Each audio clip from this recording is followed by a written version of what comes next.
Hello, I'm Thom Glunt, the director of STRAFE. So what is STRAFE? STRAFE is a throwback shooter to the mid-90s that focuses on speed, gore, and secrets, and procedural elements, so you can play it endlessly, hopefully. Now, the art style is very unique and reminiscent of old school first-person shooters like Wolfenstein and Doom. Is that harder to do in today's technology or easier to do in today's technology? Oh, it's way easier. By all means, when they were actually creating this stuff, it was all about these amazing cheats and workarounds. Nowadays, we can use new tools to create that older aesthetic, but we're trying to not create a game that looks like a mid-90s shooter one-to-one. We want to kind of create the game you remember playing, not the game that actually existed. So what are you doing in this game? What's the gameplay like? So the gameplay in STRAFE is it's just a fast, classic shooter with roguelike elements.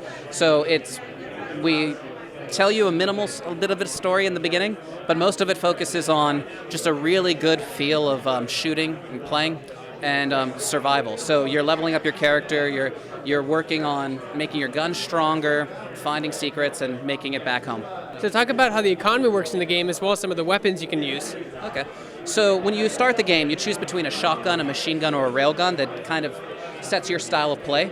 And then through that, you're collecting scrap through the game. Your job as a scrapper, as you kill enemies, they'll drop scrap. You can use that to create armor and ammo, or you can sell that for credits that allows you to get offensive items. Like steroids will make you run a lot faster, you can get double jump, you can get a lot of these little game-changing items that'll tweak your play.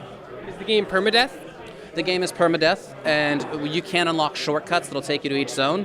There are 3 levels per zone, 4 zones, and each zone plays differently than last. They have new enemies, new items to find, new guns to find also.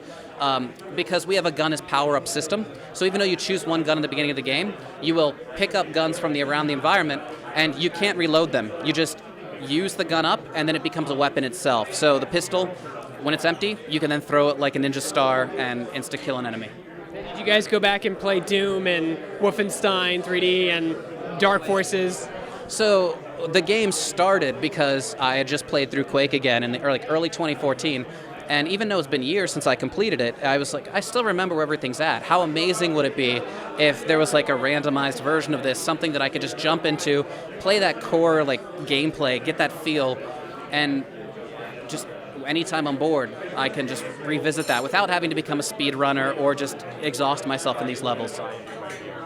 When does the game come out and what platforms will it be on? So STRAFE is releasing on PC, Mac, and Linux, if we can make it not shitty for Linux, in early 2017.